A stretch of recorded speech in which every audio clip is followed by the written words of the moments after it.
Sensação estranha, todo mundo olhando para mim. Boa noite, meus queridos. Boa noite, queridos pais, irmãos dessa comunidade religiosa.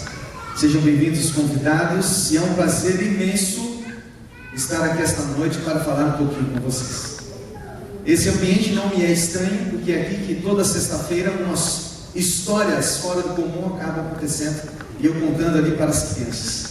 Talvez algumas dessas histórias já tenham chegado até vocês. É um prazer estar com eles aqui, trabalhando como pastor, e como eu sempre digo, eu sou o pastor delas, mas também sou o pastor de vocês pais, avós, e eu quero dizer que estou à disposição de todos aqui no colégio, na hora que vocês quiserem. Eu quero dar uma boa noite especial para os queridos alunos. Boa noite. É assim, é? Boa noite, alunos. Eu estou vendo que temos espalhados por aí. É uma satisfação tê-los comigo como seu pastor.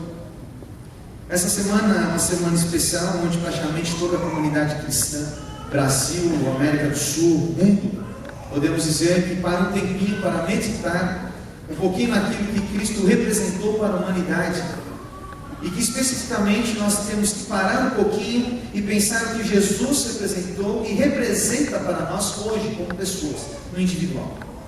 No coletivo a gente vê muita coisa, mas no individual é onde algumas coisas começam a acontecer na nossa vida. E é onde Deus ele tem o espaço necessário para mudar a nossa vida de uma forma completa. Mas isso depende se nós queremos deixar de ser resgatados. É um resgate muito especial. E o tema para essa noite é a necessidade de um resgate. É necessário que sejamos resgatados. Mas do quê? O porquê? Por que o sofrimento? Por que o mal existiu? Por que o mal luta para dizer que Deus não existe mais, abandonou a terra e não quer saber mais nada conosco, com nós seres humanos?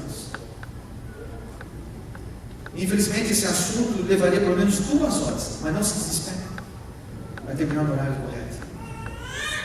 Mas eu vou dar uma pincelada nesse tema tão intrigante e que tem mexido com a cabeça de muitas pessoas ao longo dos anos. Portanto, eu convido aos meus queridos, aqueles que tiverem sua Bíblia em formato impresso ou digital, que abram no livro de 1 Pedro, na carta de 1 Pedro, capítulo 1, versículo 18 e o versículo 19. É o texto principal para essa noite, onde vamos expor essa ideia que tem mexido com a cabeça de tantas pessoas. Carta de 1 Pedro, capítulo 1, versículo 18 e 19. O texto diz: pois vocês sabem que não foi por meio de coisas perecíveis, como prata ou ouro, que vocês foram redimidos da sua maneira vazia de viver, que lhes foi transmitida por seus antepassados. Versículo 19.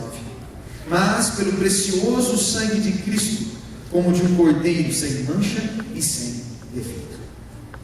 Anote esse verso na Bíblia de vocês, no celular, se vocês quiserem, fiquem à vontade. É um verso muito importante e representa para mim muita coisa. Representa que não foi por qualquer preço que a minha salvação foi feita. Não foi por ouro nem prata, mas foi pela vida, foi pela vida daquele ser perfeito, Jesus Cristo. Deus é perfeito e por isso criou seres humanos perfeitos, colocando-os num ambiente perfeito. Como então apareceu o mal, o pecado? É a pergunta que todo ser humano faz. Algumas pessoas culpam Deus pelo surgimento do pecado, do sofrimento, do mal. Afinal, dizem elas, se Ele é poderoso, poderia tê-lo evitado. Mas isso não é verdade. Estas são algumas razões para entender que o Criador não pode ser culpado pela origem do pecado. Vou citar algumas. Em Isaías capítulo 6, versículo 3, a ideia é de que Deus é santo por natureza, não havendo injustiça nele. Deuteronômio 32, versículo 4, nos traz a ideia de que suas obras são perfeitas, ele não comete erros. Em Jó 34, 10, Deus não faz o mal, não pratica o mal, não pratica o pecado. Deus é puro, é único. Em Tiago 1, versículo 13, Deus não pode ser tentado pelo mal, e também a ninguém tenta. Salmo 5, versículo 4 e o Salmo 11, versículo 5 diz: a ideia principal é de que ele odeia o pecado e por isso não ser culpado por ele. Ele odeia o pecado, então ele não é o culpado pelo pecado. Além disso, ao final da semana da criação, em Gênesis 1:31, ele deixa uma declaração fantástica no final da criação. Ele diz: Deus viu tudo o que havia feito, e tudo havia ficado muito bom. Deus não queria coisas imperfeitas. Deus criou o melhor. E o melhor foi Adão e Eva. O melhor fomos nós, seres humanos. Se Deus não foi então o originador do pecado, então quem foi? É a pergunta que naturalmente nos vem. Se Deus não fez nada disso, de onde que veio? De acordo com o relato bíblico, o pecado originou-se no mundo angélico, ou angelical.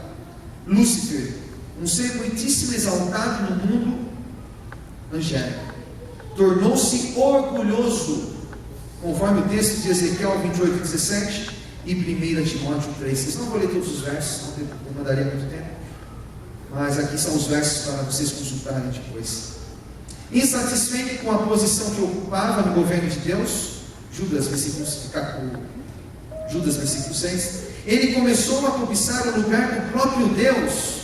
Isaías 14, versículo 12 a 14. Numa tentativa de assumir o controle do universo, esse anjo caído semeou descontentamento entre seus companheiros anjos, chegando a obter a simpatia de muitos deles. O conflito celestial, daí resultando, finalizou quando Lúcifer, agora conhecido como Satanás, o adversário, foi expulso do céu junto com seus anjos. Apocalipse 12, 4 e capítulo 7, versículo 9. Como foi acontecer isso? Como pode o mal surgir? Aqui eu começo com uma parte que eu gostaria de falar tudo, mas infelizmente nós vamos ter que enxugar essa parte. Mas eu quero só mencionar a ideia e para que possamos entender um pouquinho daquilo que os gregos pensavam, que os filósofos pensavam, e trouxe essa mentalidade dos dias de hoje, e nos ajuda a entender um pouquinho só por que surgiu o mal. O filósofo Aristóteles, buscando explicar a existência do ser e a sua possibilidade, introduziu em sua metafísica, que é o estudo do ser, a origem do ser, o que eu sou, os conceitos de potência e ato. Basicamente, a potência refere-se à possibilidade de algo vir à existência ou não. É algo que está em nossa mente. Nós produzimos aquela cena em nossa mente, mas nós não produzimos nada por enquanto. Enquanto o ato é aquilo que for a potência, ela foi uma potência, mas tornou-se realidade e passou a existir. Por exemplo, se um escritor, ele tem na sua mente o desejo de escrever um livro de muitas páginas, com uma capa colorida, com um desenho muito bonito do céu, talvez com um pôr do sol entre as montanhas.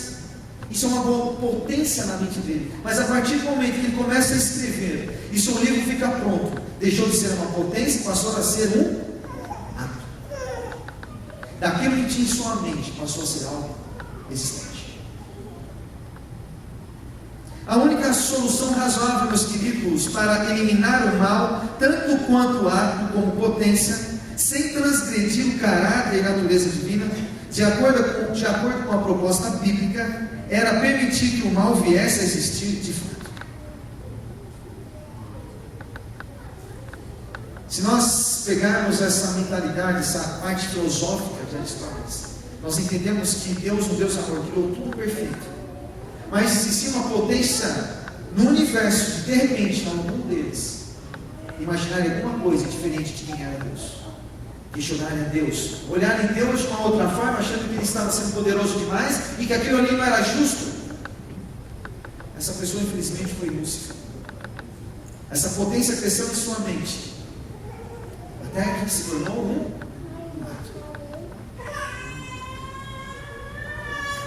O mal, enquanto fosse potência, seria impossível extirpá-lo, tendo em vista que ninguém conheceria seus efeitos, não tendo parâmetros para escolhas, além de a qualquer momento alguém poder transformá-lo em ato. A permissão da transformação do mal de uma possibilidade para uma realidade faria com que toda a criação livre finalmente conhecesse o que era o mal. Tomassem a ciência do bem e do mal, Gênesis 3, 22, testemunhasse o quão danoso ele é e pudesse ter a chance de escolher nunca mais optar pela iniquidade. Por isso, essa ideia da potência e ato nos explica um detalhe: por que Deus não eliminou o pecado ou o mal no início de tudo? Ele não eliminou porque existia uma potência. Ele só poderia eliminar se houvesse um ato. E assim aconteceu, para que todo o universo, conforme o relato bíblico, soubesse o que o pecado faz. E o pecado não traz coisas boas. Muitos aqui são prova disso. O mundo não traz coisas boas. Nós lutamos para ser um pouco mais felizes, alegres. Nós trabalhamos muito para dar o melhor para os nossos filhos, mas que não é fácil para ninguém. Você pode ser o homem mais rico, a mulher mais rica do mundo, mas é a custo de muita coisa. Vocês sabem disso. Deus não planejou coisas ruins, mas Deus tem um dom miraculoso, meus queridos, e incompreensível de tirar bênçãos de coisas e situações que Ele não planejou. Deus não queria que Lúcifer transformasse o mal de potência em ato. Deus não queria, mas dali Deus tirou uma bênção, uma oportunidade, a oportunidade de mostrar para todo o universo o que era o mal, o que era o pecado. E qual foi o meio para o mal ser destruído? Como ele poderia destruir o mal? Fulminando Lúcifer, mostrando: olha, está vendo o que é o pecado? É isso. Existia um preço a ser pago pela queda de Lúcifer e pela queda do ser humano. Foi através da morte de Cristo. Ele pagou o preço da morte eterna. Ele pagou o preço da morte eterna. Cristo era Deus por natureza, e depois da cruz ele se tornou Deus por mérito. Porque se existe alguém que merece toda a honra e glória, essa pessoa é Jesus Cristo. Porque ele morreu por mim, ele morreu por cada um de vocês, morreu por vossos filhos.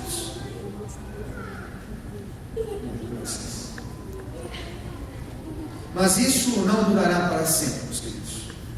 A existência do mal e o nosso sofrimento representam apenas um capítulo de um grande livro que desde o surgimento da humanidade está sendo escrito, e que um dia será revelado a todos nós, os porquês da vida, ou melhor, para que tanta coisa aconteceu. Infelizmente, muitos críticos e céticos acabam julgando toda a obra com base apenas naquele capítulo, firmando suas convicções de forma prioritária na realidade do mal e se fechando completamente para a compreensão sincera do resto da obra. Por mais que seja dolorosa a nossa vida nesse mundo, ela será apenas algumas páginas de um grande livro que, ao ser conhecido literalmente ou plenamente, de forma honesta e humilde, sua história fará todo o sentido. A minha vida e a sua vida fará sentido quando você compreendeu o todo. Mas apenas estamos escrevendo algumas páginas de nossa história e da história da humanidade. Os últimos capítulos dessa história, meus queridos pais, amigos, irmãos dessa igreja, alunos, estão marcados com a volta triunfante de Cristo nesse mundo, para o resgate daqueles que aceitaram a sua oferta de salvação, por meio da morte expiatória na cruz, Efésios 2, 13 e 16. Para que nunca mais, por toda a eternidade, experimentem os efeitos danosos do mal. E João 11, 25 diz: aquele que crê nisso, ainda que morra, será salvo no final. Que promessa maravilhosa! Se você crer hoje, você estará salvo. Deus pede que você o aceite da forma que você está. Aceite o plano dele, aceite o amor dele, O sangue dele não foi derramado à toa, ele foi derramado por mim e por você. Repito mais uma vez. Não quero que vocês saiam daqui sem saber isso. Eu sei que vocês sabem, mas às vezes esquecem na correria da vida que Deus morreu, Jesus Cristo deu sua vida por cada um de nós. Ontem eu mencionei uma garotinha chamada Gabi. Mencionei que é uma menininha de um gênio muito forte, determinada. Mas não contei a história toda. Vou dar um resumão para que aqueles que estão chegando hoje possam entender o contexto. Essa menina, aos 7 anos de idade, do nada, ela pede para ser batizada. E ali os adultos ficaram indignados com aquilo, mas peraí, uma menina dessa vai querer o batismo? Ah não, mas eu quero batizar porque você aceitar Jesus, tá bom. Se eu perguntar aqui, a maioria, todo mundo é batizado. E aquela menina de 7 anos de idade pediu. E todo mundo foi intrigado, conversaram com ela, e ela estava determinada a ser batizada. Aí, a Gabi, o irmãozinho dela, a mãe dela, a Viviane, amiga nossa, e a Gabi foi batizada com esse uniforme de aventureiros. Quantos aventureiros temos aqui? Tem algum no clube de aventureiros? Opa, tem o Caio, tem um perdido lá atrás. Alguém aqui? Não, ninguém. O clube de aventureiros é um clube muito interessante. Ele é parecido com o clube de desbravadores, acredito que aqui alguns já conheçam. E ela decidiu ser batizada com esse uniformezinho aí. Uma pequena aventureira. E era bacana porque no tanto batismal eu queria achar essa foto, não achei. Eu sei que eu recebi da mãe dela, mas eu não achei a foto. Ela está ali pequenininha, o pastor grandão, ela se olhando para cima, ouvindo aquele homem está falando, até esperar um momento ela descer as asas. E ninguém entendia por que ela queria dar aquela demonstração pública de que havia aceitado Jesus Cristo. E naquela semana, em menos de uma semana, depois do batismo dela, numa consulta para ver uma espinha que tinha no seu nariz, para a surpresa de toda a família, era um câncer que estava no seu nariz. Um câncer que começou a crescer na parte interna. Rapidamente acionaram um outro médico, precisou procurar um especialista para aquele problema. Rasparam um pedacinho, constataram que era um câncer maligno, altamente severo, e o mais impressionante, só dava em adulto. E uma criança de 7 anos, ela tinha acabado de completar 8. Não era normal. E ali fizeram raspagem por dentro da boca, rasparam por dentro, tudo, para tirar aquele tumor. Mas havia necessidade de fazer a quimioterapia. Eu não quero mostrar a foto, não vou mostrar a foto de como ela ficou. Eu conheci ela, ela já estava começando a fazer a quimioterapia. E aí durante um pouco mais de 4 meses, nós acompanhamos toda a trajetória dela. A sua mãe desesperada, buscando uma solução com os médicos, e nenhum dava uma solução satisfatória. Medicamentos caríssimos, ela não conseguia se alimentar porque o seu rosto começou a ficar deformado. Áfricas começaram a nascer na sua boca devido à quimioterapia e à radioterapia, as duas coisas ao mesmo tempo. E a quimioterapia mais forte que existia, pelo menos naquela época. Ela fez um tratamento em Londrina, que é um centro especializado em tratamento de câncer para crianças. E ali durante 4 meses eu acompanhei, eu, minha esposa, meus filhos, a parte deles, acompanhamos a história dela. Ali a gente tentava dar risada, tentava brincar. Quando eu consegui fazer ela dar um sorriso, gente, que alegria, que satisfação. Por alguns momentos ela esquecia da dor, esquecia do que ela estava passando e se tornava uma criança normal, como se não tivesse problema nenhum. A sua mãe, vira e mexe, a gente encontrava ela nos cantos chorando, desesperada.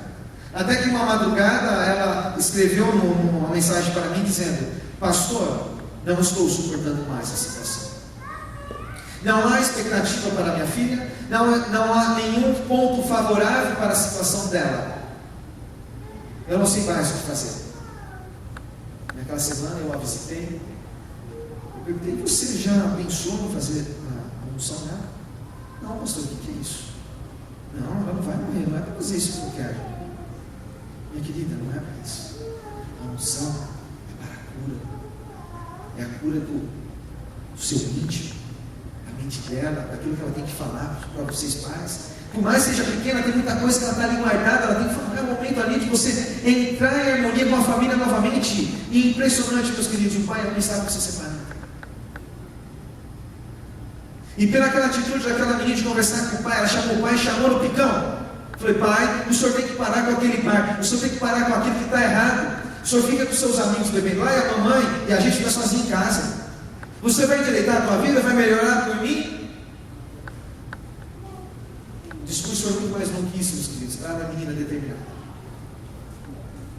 Ela era forte. O pai dela falou, filho, eu prometo, eu vou mudar. Do que sabemos até hoje. Estamos juntos. Mas a história de Gabi não acaba por aí. Porque após 8 meses de muita luta mesmo, aquele câncer se espalhou pelo corpo dela inteiro. E no comecinho de 2015, ela veio a falecer, descansou com 8 anos de idade, aos 8 meses. Esse é o mundo. Esse é o mundo que muitas vezes nós gostamos de viver. É um mundo que queremos estar, é um mundo que nós corremos atrás das coisas e muitas vezes deixamos aquilo que realmente importa, que são os nossos filhos, para trás. Eu não estou dizendo que vocês fazem isso, mas estou dizendo que a maioria do planeta Terra faz isso. Prioriza a coisa e não prioriza pessoas. Porque se tem algo que nos satisfaz, que nos traz alegria, é fazer o bem para o nosso próximo. O nosso próximo pode ser o nosso filho, pode ser nossa esposa, nosso amigo, nosso pai, nossa mãe, nosso sogro, nossa sogra, não importa. Onde está o teu coração? Onde está a sua prioridade? Nas coisas ou nas pessoas? Jesus deixou bem claro, uma lição grande para nós. Deus em primeiro lugar. E depois dele, quem? Simples assim.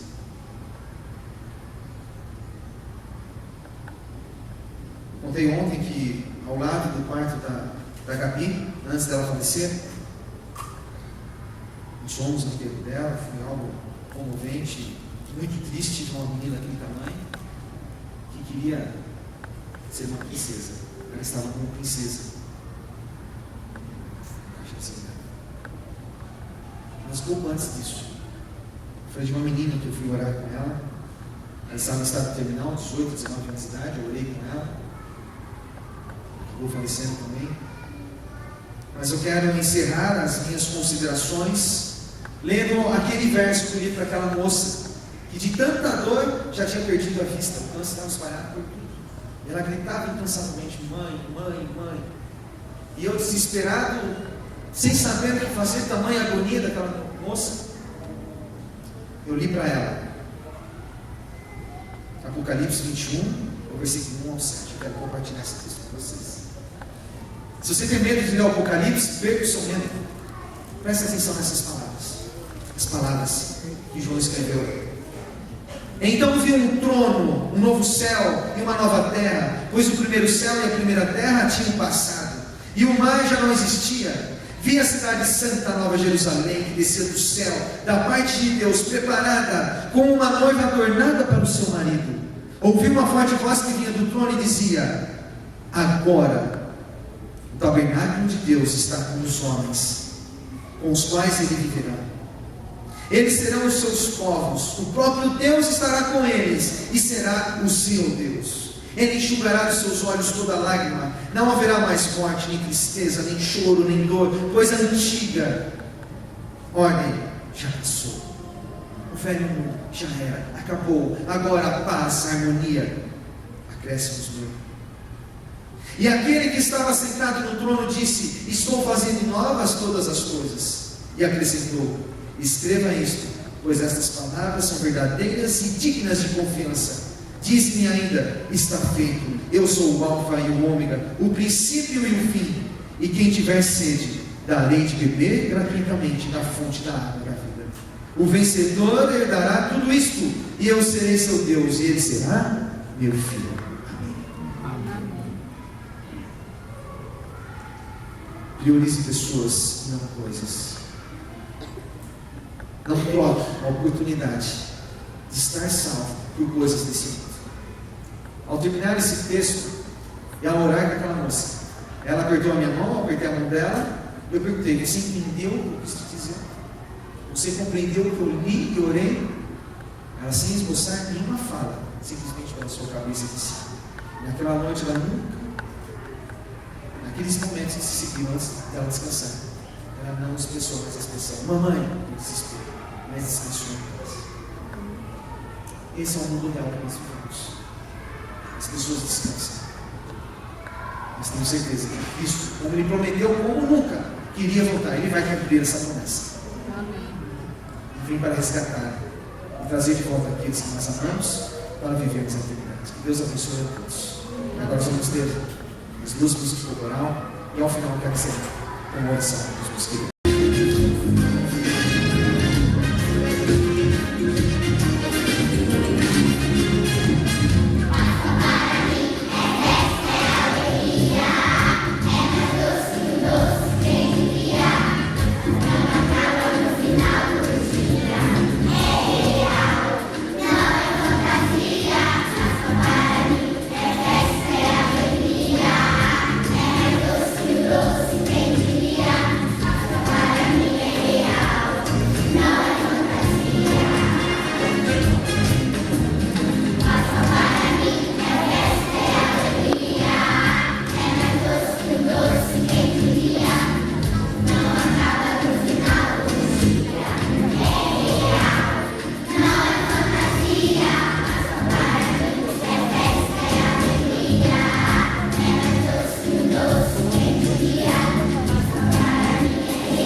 Vale ou não vale a pena? Vale muito. Nós temos esperança, não esperança do verbo esperar, mas esperança do verbo esperançar, onde você não espera nada, mas você faz algo. E a oportunidade que vocês têm que fazer é com eles, é com aqueles que estão à volta de vocês. A esperança sim, porque Cristo prometeu, Ele vai voltar. Você acreditando ou não, não importa. Ele vai voltar e vai resolver esse problema desse mundo. Que Deus abençoe todos vocês. Assim como vocês estão, nós vamos orar. E crianças, nosso combinado aqui na hora da oração, ó, o barulho do silêncio. Todo mundo bem quietinho, e a gente vai orar com o papai, os papais de vocês aqui. Tá bem? Combinado? Vamos orar?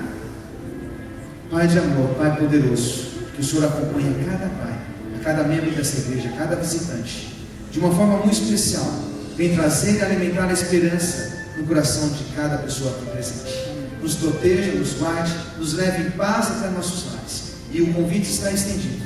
Até quinta-feira, até sexta-feira estaremos aqui, conduzindo a palavra e aprendendo um pouquinho mais sobre o amor de Cristo Jesus. Obrigado por tudo, nos dê uma noite maravilhosa na tua presença e companhia. Isso clamamos e pedimos por Cristo Jesus. Amém, Senhor. Amém.